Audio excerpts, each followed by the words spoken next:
Olá, tudo bem? Nós hoje damos início a uma série de vídeos em que eu pretendo explicar a dinâmica do recurso de revista.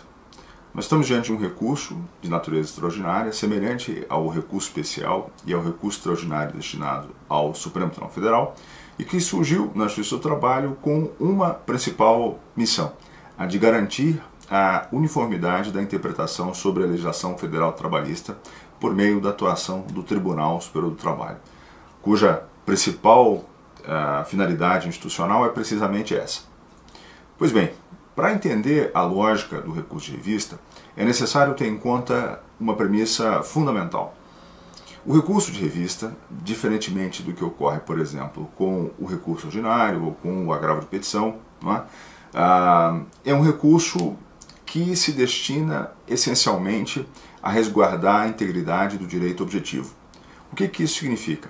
Bom, para rememorar, vamos dizer assim, o modelo teórico traçado, delineado por Calamandrei, é preciso ter em conta que os recursos de natureza ordinária, é o caso, por exemplo, do recurso ordinário para os TRTs, eles se destinam a atender o interesse individual das partes, que consiste no resguardo dos seus direitos subjetivos. Então, por exemplo, quando a empresa é condenada a pagar horas extras, surge para ela o interesse de se ver livre dessa condenação. E para isso interpõe o recurso ordinário.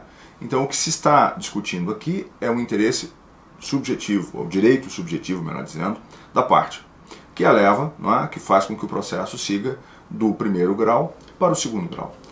Pois bem, isto exige do TRT, que vai analisar esse recurso, o exame de todos os aspectos jurídicos e de fato. Então, este recurso tem ampla devolutibilidade, no sentido em que todas as matérias de direito, de fato, vão ser apreciadas, porque sem isto não seria possível apreciar esta eventual violação ao direito subjetivo da parte. Como saber se de fato o reclamante é portador do direito às horas extras, sem fazer uma incursão, por exemplo, nos depoimentos de testemunha, nos cartões de ponto, enfim. Por isso, os recursos de natureza ordinária exigem um atendimento de pressupostos comuns, tempestividade, preparo, e não exigem, por outro lado, o atendimento de qualquer pressuposto específico. Basta que o recurso atenda formalmente essas exigências para que ele seja conhecido e analisado, portanto. Diferente, muito diferente do que acontece com o recurso de revista. No recurso de revista, o processo segue do segundo grau para a instância extraordinária, não para o terceiro grau, em razão não do interesse das partes, mas do próprio interesse público. Que interesse público? O interesse de resguardar a integridade sistêmica do direito objetivo. Então, quando o recurso segue para o TST, o recurso de natureza extraordinária, o recurso de revista, o que interessa já não é mais o direito subjetivo, não está mais em discussão propriamente ou de forma direta o direito às horas extras do reclamante. Não é isso que está em discussão. O que está em discussão é, houve violação, por exemplo, ao artigo 224 da CLT, que trata da jornada do bancário, houve violação ao artigo 62, inciso 1º, por exemplo, que trata do trabalho externo. Então, a preocupação por parte do Tribunal Superior do Trabalho não é propriamente a de resguardar o direito subjetivo, de fazer justiça no caso concreto. É manter, como disse, a integridade, a coerência interna do sistema jurídico trabalhista. E isso tem implicações práticas importantes, essa distinção não é puramente acadêmica.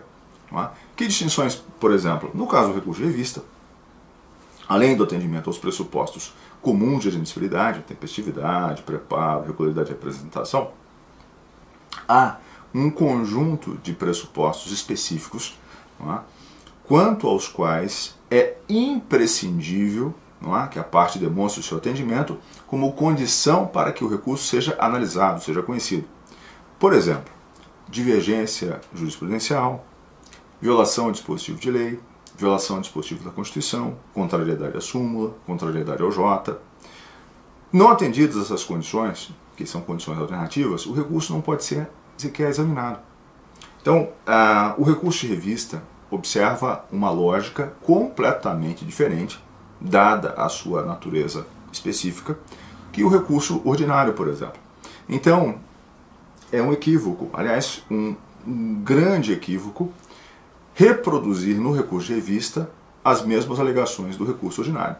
Então, quando você estiver redigindo o seu recurso de revista, a sua principal preocupação deve ser a de examinar, em relação a cada tema quanto ao qual houve sucumbência, que pressuposto específico, em que fundamento específico seria possível ancorar o recurso. Então, a sua construção argumentativa deve partir dos pressupostos específicos. Ou seja, concretamente, imagine o tema das horas extras. Quando você estiver diante de um processo no qual haja sucumbência em relação a esse tema, imaginando que você esteja defendendo os interesses da reclamada, você vai ter que ver, em relação a esse tema, se há alguma possível divergência jurisprudencial, se há possibilidade de alegar alguma violação ao dispositivo de lei ou da Constituição, se há alguma contrariedade à súmula OJ, para daí, em relação a cada tema, apresentar um fundamento específico. Note, fundamento vai estar, cada um desses fundamentos vai estar previsto no artigo 896 da CLT. Este dispositivo, assim como, aliás, diversos outros na CLT, sofreu uma alteração muito significativa. Isto com o advento da Lei 13.015 de 2014. Esta lei promoveu uma grande alteração na arquitetura recursal trabalhista. E é fundamental que se tenha em conta que esse conjunto de alterações trouxe várias implicações práticas. Ao lado desta mudança também houve uma mais recente, com o advento da Lei 13.467, a lei da reforma trabalhista, que entrou em vigor em 2017, como você sabe. Pois bem, ao longo desses vídeos que nós vamos gravar aqui, a minha ideia é apresentar cada um desses fundamentos e como esses fundamentos devem ser enfrentados concretamente. Então a ideia aqui são aulas muito, vamos dizer assim, práticas, destinadas a garantir que o seu recurso tenha alguma chance de ser admitido.